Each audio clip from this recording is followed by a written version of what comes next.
cek suaranya, apakah terdengar dengan jelas?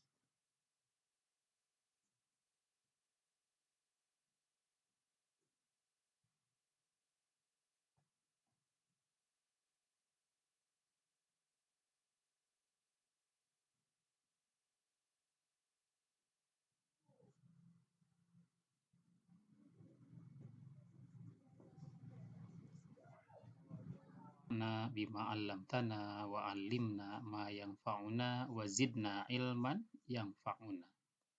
Baik, pada kesempatan kali ini kita akan masuk kembali kajian pada kitab Al-Muyassar jilid yang ketiga ya. Jadi Al-Muyassar itu ada jilid pertama, jilid kedua, dan jilid ketiga. Bagi yang ketinggalan kajian jilid 1, jilid 2-nya itu lengkap ya di YouTube. Kita selalu setiap minggu melakukan perekaman-perekaman dari kajian-kajian ini ya. Nah, bagi yang saat ini pun kita selalu direkam kembali. Bagi yang nanti ketinggalan, untuk kajian ini bisa dilihat di rekaman di YouTube-nya. Baik, pada kesempatan kali ini kita masuk kepada tentang kata keterangan di dalam bahasa Arab ya. Kata keterangan di dalam bahasa Arab itu ada yang disebut dengan kata keterangan waktu, ada juga yang disebut dengan kata keterangan tempat.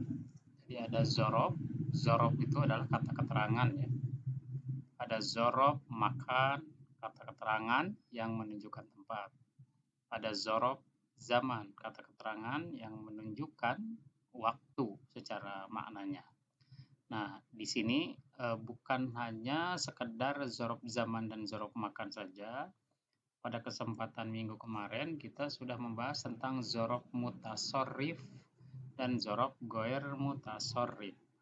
Jadi zorob mutasorrif itu adalah kata yang mana kata tersebut bisa digunakan untuk kata keterangan, bisa juga digunakan sebagai kata yang lain di luar kata keterangan. Itu disebutnya zorob mutasorrif atau zorob yang bisa berubah posisi atau bertransformasi ya.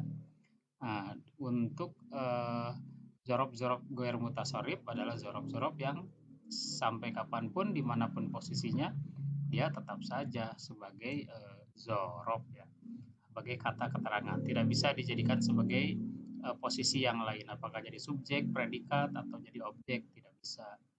Kalimat-kalimat yang menjadi zorob mutasorrif itu seperti kalimat yaumun atau syahrun ya.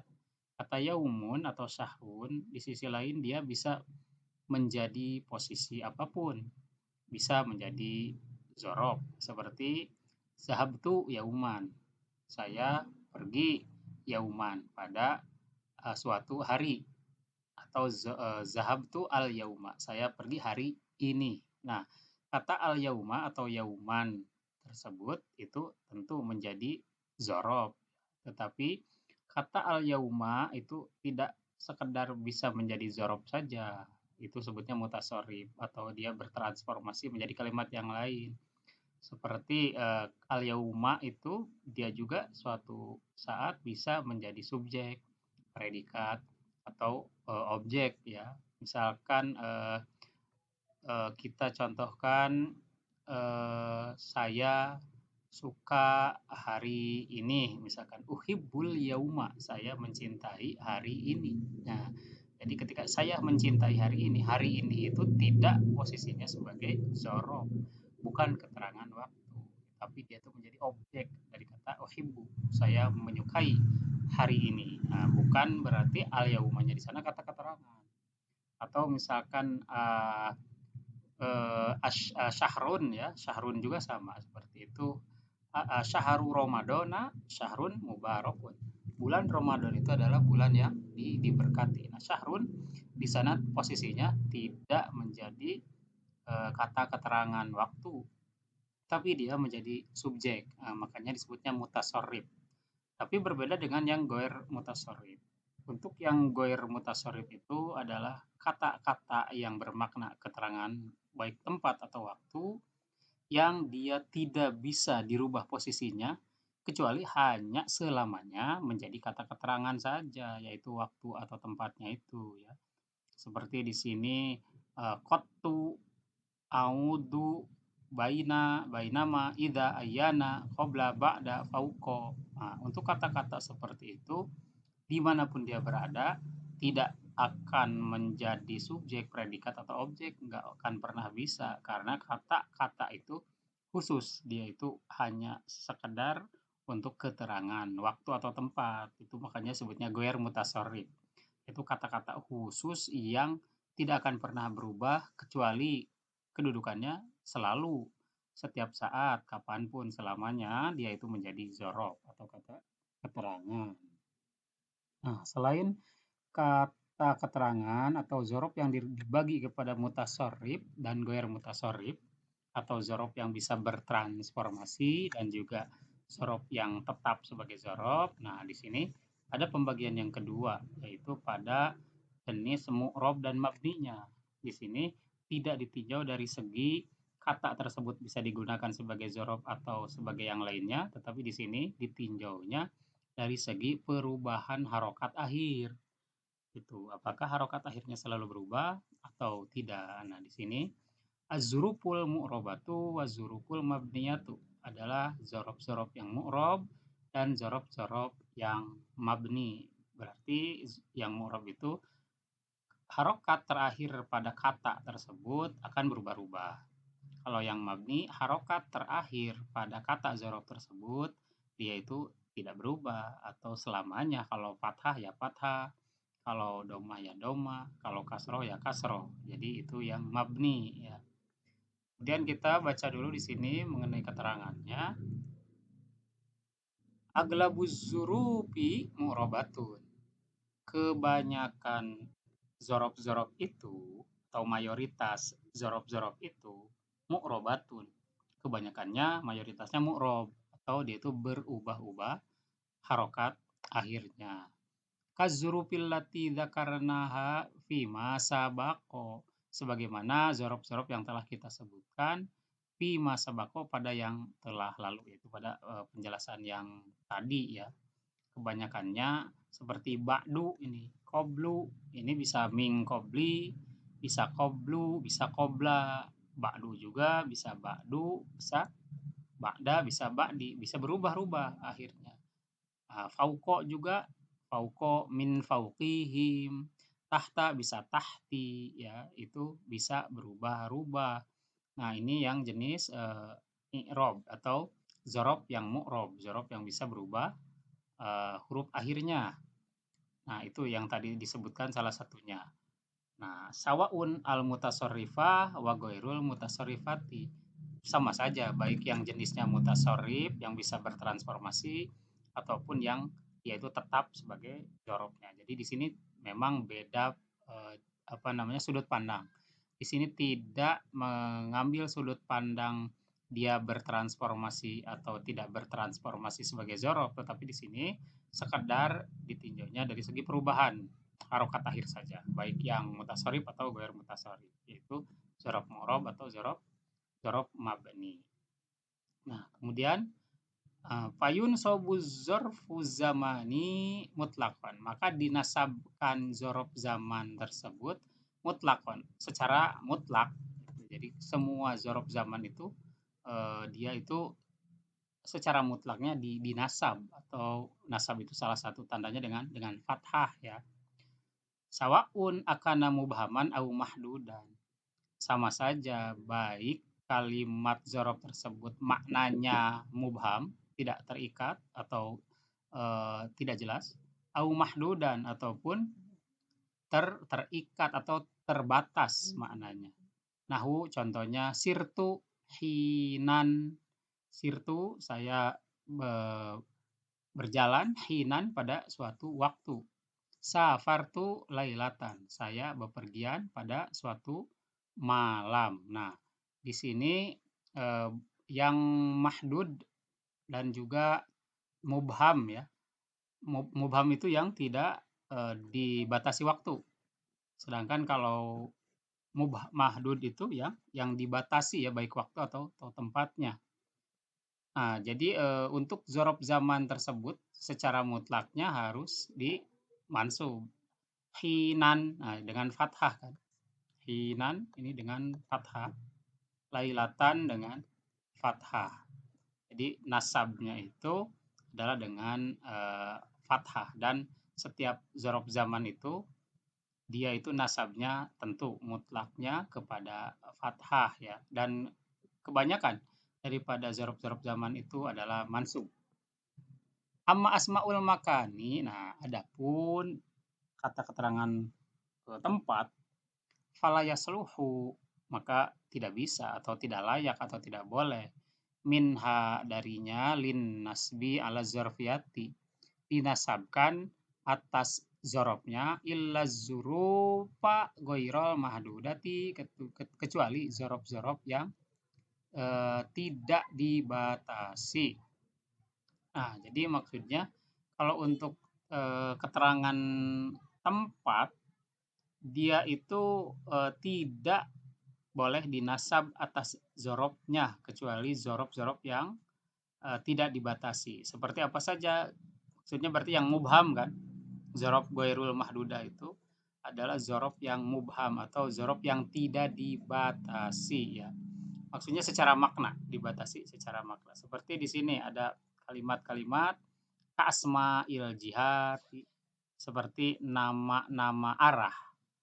Arah itu ya bisa depan, belakang, ya, kanan, kiri, atas, bawah. Amama. Nah, di sini amama dia dengan fathah ya. Amama depan artinya. Kholfa, kholfa belakang, ini pun dengan mansub fathah.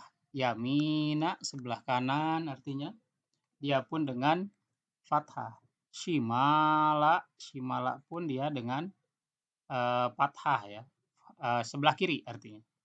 Yamina sebelah kanan, shimala sebelah kiri, fauqo sebelah atas atau arah atas, fauqo dengan fathah kan dia mansub. Tahta, tahta fathah juga, ini dia juga mansub. Ini maksudnya apa?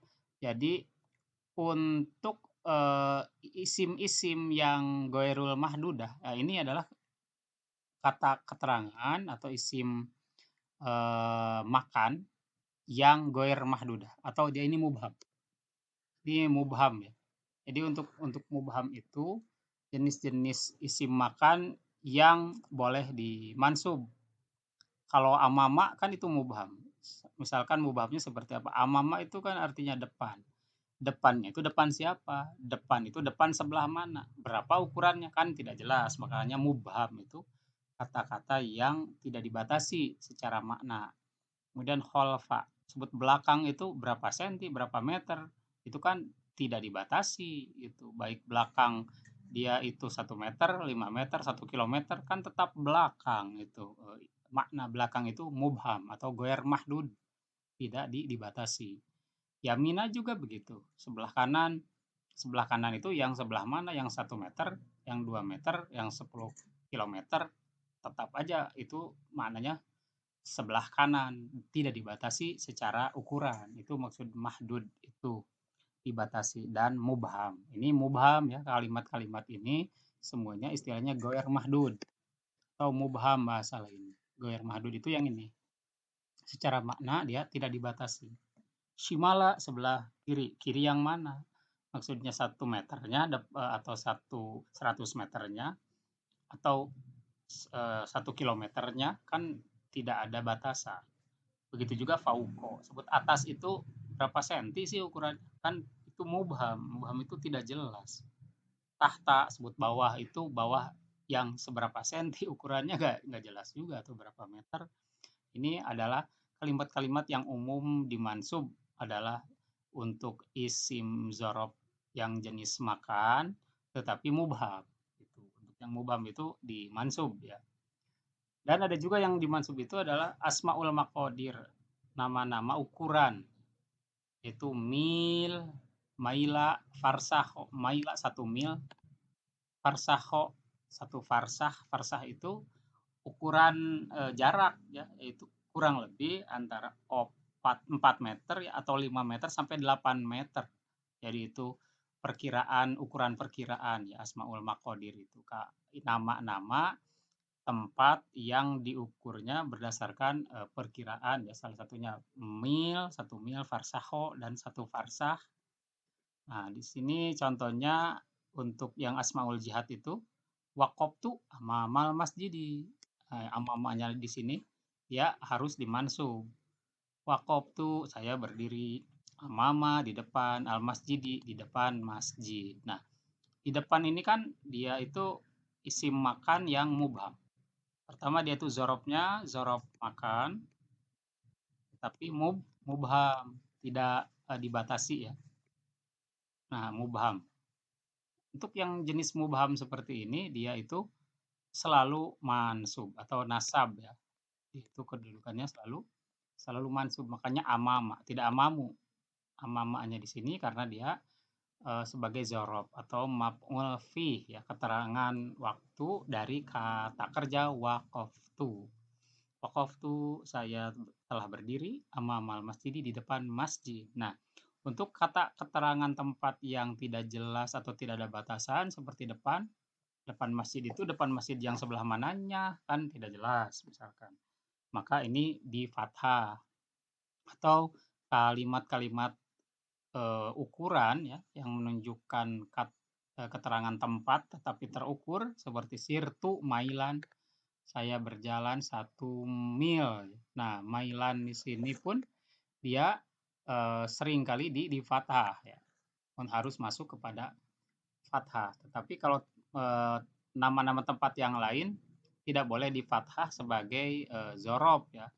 Nah, ada keterangannya di sini. Amma zurub al mahduda. Adapun zorob yang mahdud. Nah, di sini. Jadi kalau yang tadi mah di fathah ya, ahmama, mailan, farsaho. Nah, ini adalah zorob-zorob yang mahdud. Zorob-zorob itu kan kata keterangan tempat, tetapi mahdud. Mahdud itu yang ditentukan gitu. Seperti apa? Ya kata-kata tempat, nama-nama tempat seperti al-masjidi. Nah, kata-kata al-masjidi itu kan masjid bangunan, suatu tempat. Nah, ini kan al-mahdud, dibatasi, yaitu dibatasi dengan bangunan tersebut. Al-madrasati, nah, kata al-madrasah, jadi kan gedung, bangunan, tempat, sekolah, kan ini mahdud maknanya. Berbeda dengan amama. Kalau depan, depan yang mana, berapa ukurannya, gak jelas. Kalau masjid kan kita tahu, oh, bentuk masjidnya itu, ukurannya segitu. Itu ditentukan. Madrasah juga kan ditentukan.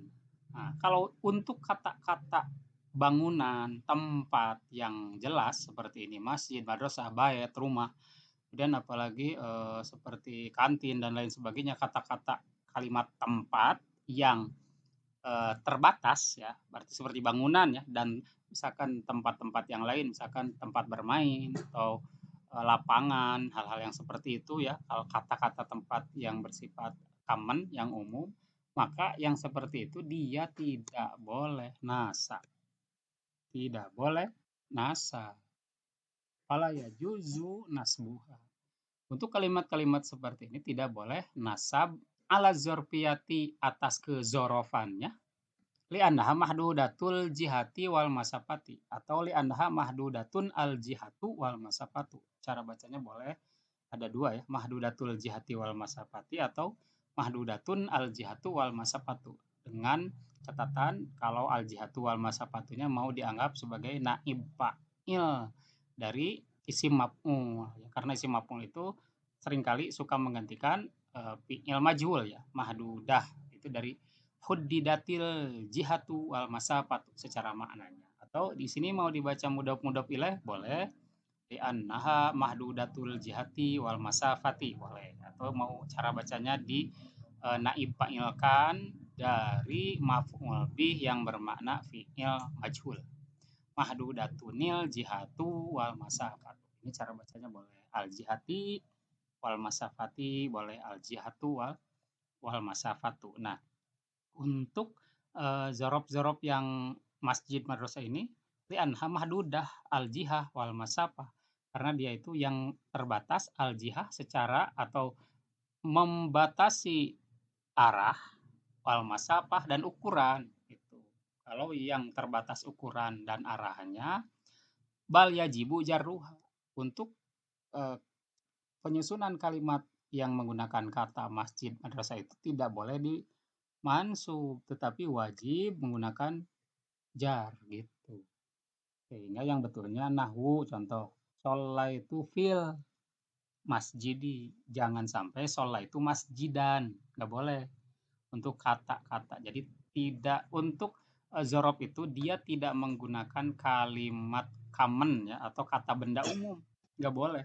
Ini kan kata benda umum ya, masjid, madrasah, makanya disebutnya secara maknanya kata keterangan seperti masjid dan madrasah walaupun dia itu nama tempat, tapi dia itu mahdudah dan mahdudah fil jihah wal masafah, terbatas dari segi arah ataupun dari segi ukuran. Nah, jadi tidak boleh menjadi maf'ul fi, tidak boleh. Kenapa? Nanti takutnya akan semacam membingungkan antara dia menjadi maf'ul fi atau menjadi maf'ul bih. Nah, sehingga untuk dipisahkannya langsung saja dia dengan jar majrur saja gunakan fi.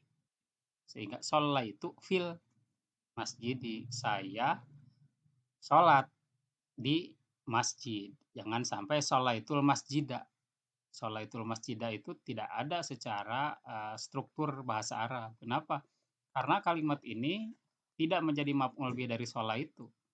Masa sholaitul masjidah saya mensolati masjid? Kan tidak. Makanya akan jadi absurd maknanya ketika setiap kalimat-kalimat umum kata benda umum dijadikan kata keterangan tempat, nggak boleh. Itu maksudnya. Jadi untuk kata keterangan tempat itu harus yang mubham saja. Seperti apa? Tadi itu amama, khalfa, yamina, shimala, fauko, tahta, mil, farsaho atau mitron, kilometron ya, itu nama-nama ukuran. Itu boleh langsung difathahkan sebagai zorob, sebagai maf'ul fi. Tetapi kalau kalimat-kalimat kata benda, kata ruangan, kata bangunan yang terbatas bentuknya dan juga ukurannya tidak boleh dijadikan zorob ya. Di sini bal yajibu jarruha. Bahkan dia itu wajib dibikin jar saja gitu. Makanya ini gunanya huruf jar itu untuk pengganti kata keterangan bagi kalimat-kalimat yang tidak bisa dijadikan kata keterangan langsung sebagai zorob. Maka gunakan huruf jar. Sholaitu fil masjid, saya sholat di masjid. Oh, baru paham. Jadi sholatnya maksudnya di masjid. Dia tidak mensolati masjid. Tidak boleh sholaitul masjidah, tetapi sholaitu fil masjid. Saya sholatnya di masjid. Makanya kan tidak dijadikan apa namanya zorof langsung untuk kata benda, kata bangunan seperti ini. Seperti ini, sakantu fid dari. Sakantu saya tinggal fid dari di suatu rumah atau di suatu kampung. Nah, ini sakana yaskunu. Sakantu ini karena adar itu kampung, ada ukuran kampungnya, nama kampung ya, nama tempat, nama bangunan atau rumah ya. Adar juga terkadang maknanya rumah, maka sakantu di sini tidak boleh sakantu daro. Sakantu daro, tetapi yang betul adalah sakantu fid dari.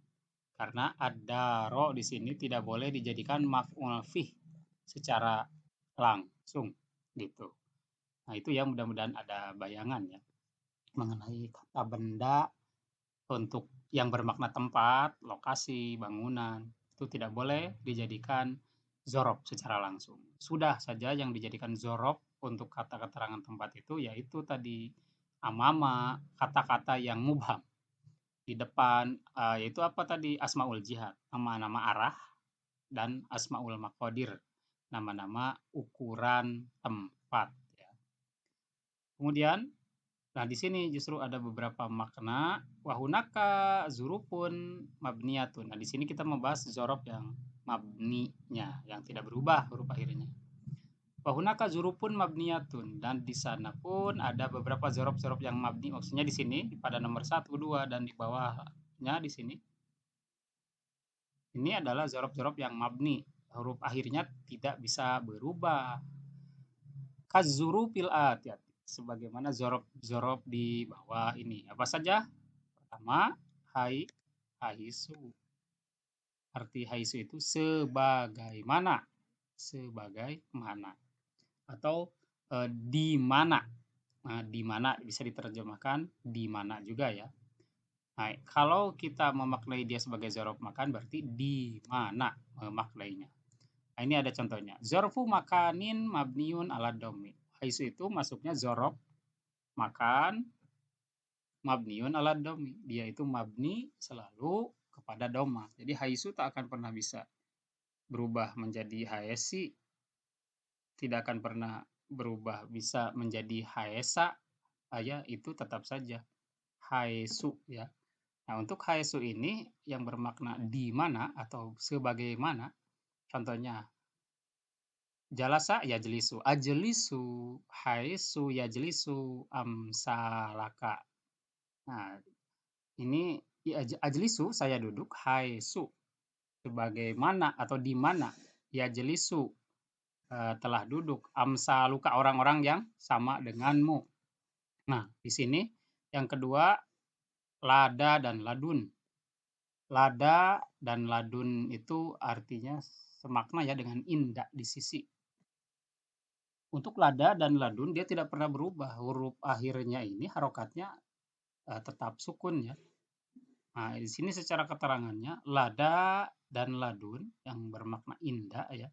Zorfani lil makani adalah dua zorof yang maknanya kata keterangan tempat ya, lil makani bimakna indah, yang memiliki makna indah. Mabniyani ala sukuni, yang kedua-duanya ini lada dan ladun itu dia selalu mabni atau huruf akhirnya itu dia tetap kepada sukun atau harokat yang mati itulah ya. Ini contohnya mislu intazirni ladun babil hadiqati. Intazirni tunggulah saya, ladun di atau pada ya, karena indah kan, indah itu maknanya pada atau di, ladun babil hadiqati, di samping atau pada pintu hadiqoh. Hadiqoh itu kebun ya, di pintu kebun atau di samping pintu kebun. Atau sama dengan kita mengucapkan intazirni inda babil hadiqati, karena maknanya pun makna indah. Tunggulah saya di samping atau pada pintu kebun atau pintu taman. Kemudian yang menggunakan lada saat ruka hadhil amanata ladaika. Saat ruka saya akan meninggalkan kepadamu hazihil amanata, amanah ini, ladaika, yaitu yang engkau miliki atau kepadamu ya, lada itu indaka yang ada padamu. Saya akan meninggalkan amanah ini yang ada padamu. Saat ruka hadhil amanata ladaika. Ladaika di sini dia tetap jadi zorof asli ya, yang mana dia tuh mabni kepada sukun atau harokat yang dimatikan ya. Nah, ini lada dan ladun itu bermakna indah. Indah itu maknanya ketika diterjemahkan akan bervariasi ya, bisa bermakna di sisi, di samping, pada, atau memiliki ya, lada, ladun. Itu variatif untuk cara penerjemahannya. Nah, terkadang juga untuk lada dan ladun di sini waqad yakunani zorfai zamanin. Waqad dan terkadang yakunani kedua-duanya menjadi, maksudnya lada dan ladun ini terkadang menjadi zorfai zamanin. Kedua-duanya bisa juga menjadi zorof zaman. Bukan zorof makan yang bermakna di samping, di sisi ya. Mislu contoh sa'aji uka lada tolabika auladun tolabika. Sa'aji uka, saya akan mendatangimu atau saya akan datang kepadamu lada tolabika, ketika Anda atau ketika kamu meminta saya. Lada itu indah. Ketika di sini makna indahnya ketika, bukan di sisi atau di samping. Nah, ini yang bermakna ladanya zaman. Kalau lada dan ladanya bermakna ketika, bukan di samping, di sisi atau dimiliki ya. Au ladun tolabika. Nah, boleh menggunakan variasinya yang mana silakan. Boleh menggunakan lada atau menggunakan ladun. Sa'aji'uka lada tolabika au ladun tolabika. Saya akan mendatangimu ketika kamu meminta, gitu. Atau ketika kamu meminta. Ladun dan lada silahkan digunakan sebagai pengganti inda. Itu untuk variasi kalimat biar tidak membosankan, selalu menggunakan inda, gunakan lada dan ladun. Nah, ini maknanya adalah apa? Ai wakta tolabika, ketika engkau menuntut saya atau meminta saya untuk datang gitu. Ini wakta tolabika. Nah, paling kita dua lagi ya untuk pembahasannya sebagai yang terakhir satu, dua, tiga sampai nomor empat saja. Kemudian yang ketiga itu id. Id ini zarfu zamanin lil madi. Dia itu kata keterangan untuk waktu yang telah lampau. Berarti id ini maknanya ketikanya itu telah terjadi. Ya, misal contoh. Ji'tuka idna daitani. Ji'tuka saya telah mendatangimu. Kan telah ya. Gunakan id. Id nadaita. Ini ketika engkau memanggil saya. Nadaita itu engkau memanggil nih saya. Nah, di sini ji'tuka-nya apa namanya kata keterangannya pada id. Nah, id ini karena dia telah berlalu kan ji'tuka saya telah mendatangimu. Nah, jadi digunakannya untuk kata kerja yang telah berlalu, gitu. Kata keterangan yang telah berlalu. Tetapi di sini ada keterangan lain juga, waqad takunu zorfa zamanin lil mustaqbali.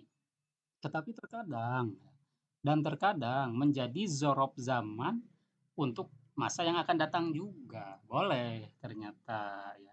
Jadi untuk ini memang keseringannya digunakan untuk kata kerja lampau, tetapi bisa tidak salah untuk digunakan kata kerja yang akan datang. Contoh, ahduru iz tatolla asyamsu. Bukan tatola, maaf, tatlu'u, tola ayat lu. Ahduru iz tatlu'u syamsu. Saya akan hadir. Id, ketika, nanti berarti kan.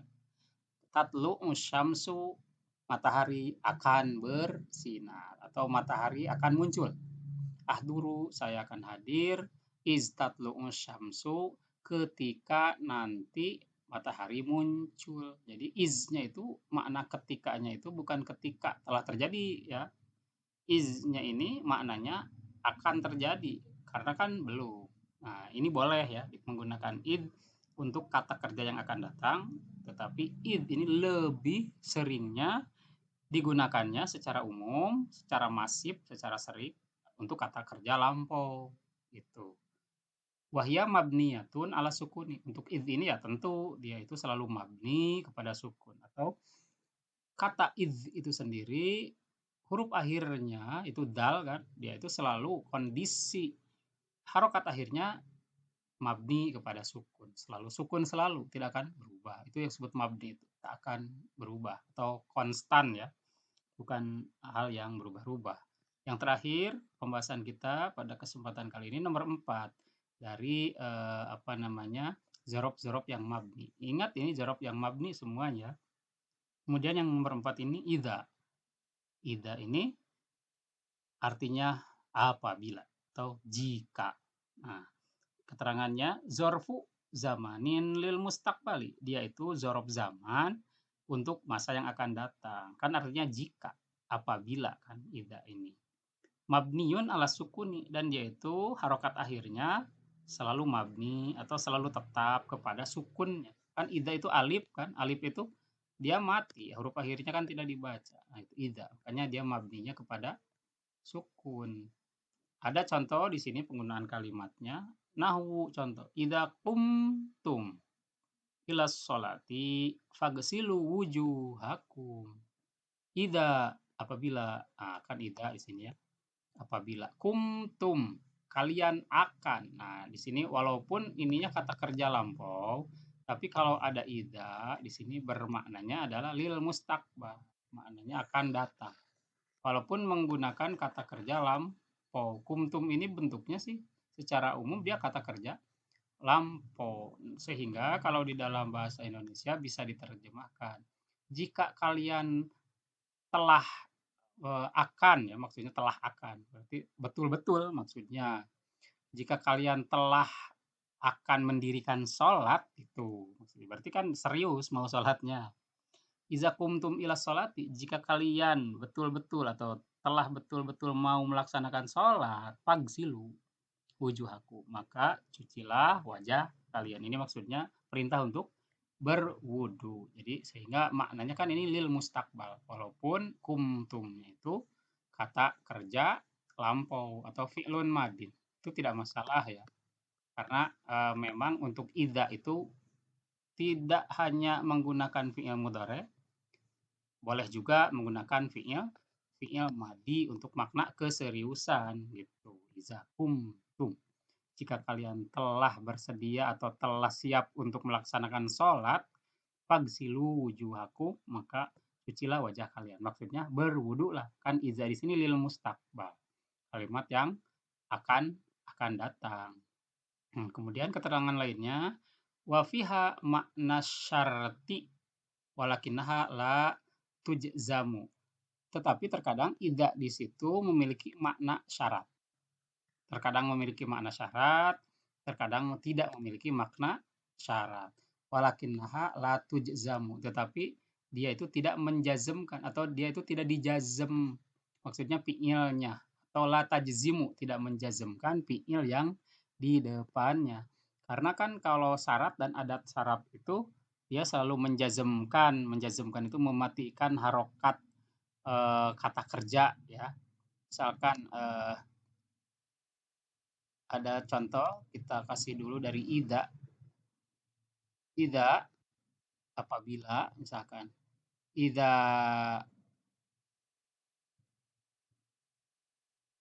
iza takumu, apabila kamu akan berdiri, aku pun akan berdiri. Iza takumu, akumu, ini syaratnya, ini jawab syaratnya. Jika kamu berdiri, aku pun akan berdiri. Karena ini bermakna jika gitu ya. Dan jika ini bisa dia menjadi makna syarat seperti ini. Nah, tetapi dia tidak menjazmkan kata yang di depannya ya. Karena biasanya syarat dan jawab syarat itu menjazmkan ya. Biasa apa yang menjazmkan menggunakan in contohnya, in. Kalau menggunakan in, makna jika juga ya, in itu. In artinya jika. Nah, kalau in ini menjazmkan in tajtahid. In tajtahid. Jika kamu bersungguh-sungguh. Jadi tidak boleh in tajtahidu ya, tetapi dimatikan. In tajtahid tanjah. Tanjah. Kedua-duanya harus mati ini. Kali ini harokat akhirnya.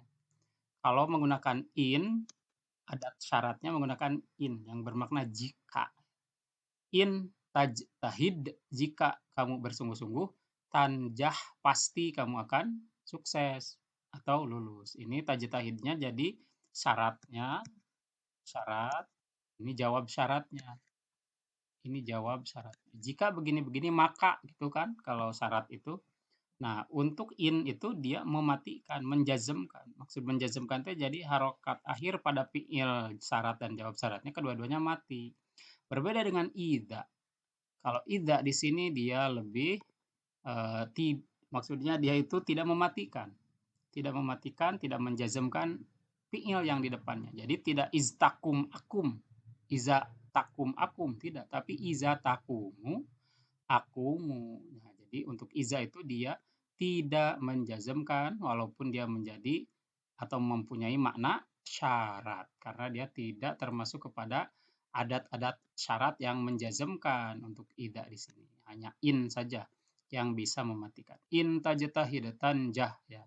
Kalau iza takumu akumu itu tidak mematikan. Jadi iza di sini seringnya pertama tadi untuk makna izanya di sini kalau dia bermakna syarat, dia tidak menjadi zorob ya, tetapi maknanya syarat. Tetapi kalau sebagai zorob, nah di sini maka izanya di sini adalah menjadi zorob ya, tidak menjadi syarat. Kemudian, untuk pembahasan yang selanjutnya kita akan sambung pada minggu mendatang ya. Mudah-mudahan kita cukupkan dulu sampai 5 ini ada, gambaran tentang kata-kata keterangan di dalam bahasa Arab. Sedikit kita mereview ke atas bahwa kata keterangan di dalam bahasa Arab itu selain ditinjau dari segi mutasorif dan goir mutasorif atau kalimat yang bisa bertransformasi dan yang tidak bisa bertransformasi, juga ditinjau dari segi mu'rob dan mabninya. Ditinjau dari segi huruf akhirnya bisa berubah atau tetap atau mabni ya. Nah, sedangkan setiap isim makan ya, ingat setiap isim makan itu tidak boleh dinasab. Yang mana isim makan itu nama-nama, dalam pengertian di sini isim makan yang mahdud. Itu kata benda umum seperti nama nama wilayah atau nama kampung atau gedung, bangunan, ya, nama sekolah. Nah, untuk kata-kata yang seperti itu tidak boleh dijadikan zorof. Yang boleh dijadikan zorof dan mansub untuk kata keterangan tempat isim makan itu adalah yang mubham. Itu amama, kholfa, yamina, shimala, fauko, tahta, atau nama-nama asmaul maqadir, isim-isim ukuran. Maila 1 mil, farsakho 1 farsah, yaitu tadi 5 kilo sampai 8 kilo, atau kilometron atau mitron, itu boleh di fathah sebagai zorof, zorof langsung. Nah, kalau yang zorof-zorof yang mabni itu salah satunya haisu yang bermakna di mana, yang kedua lada dan ladun yang bermakna indah, kecuali kalau digunakannya bermakna ketika, berarti dia bukan isim zorof makan, tapi zaman. Kemudian id yang bermakna ketika atau ya ketika. Untuk id ini sering digunakan untuk kata kerja lampau, tapi boleh digunakan untuk kata kerja yang akan datang. Kemudian yang terakhir pembahasannya mengenai ida. Ida di sini bermaknanya digunakan untuk hal-hal yang bersifat masa mendatang ya. Tetapi dia juga terkadang digunakan sebagai adat syarat atau huruf syarat yang dia tidak tidak mempunyai fungsi menjazmkan itu untuk ida, kecuali in ya, in itu menjazmkan. Baik, terima kasih atas perhatiannya pada malam hari ini. Bagi yang ketinggalan, insya Allah nanti bisa disimak pada YouTube-nya ya, nanti rekamannya. Syukron kasiron li ihtimamikum fi hadhil fursa wa insyaallah sanuwassil hadhihi dirasa fil usbu'il qadim wa ya bina anak tatima bidua rabbi zidni ilman warzuqni fahman wa amalan mutaqabbalan ilal liqa fil usbu'il qadim. Wassalamualaikum warahmatullahi wabarakatuh. Waalaikumsalam warahmatullahi wabarakatuh. Waalaikumsalam warahmatullahi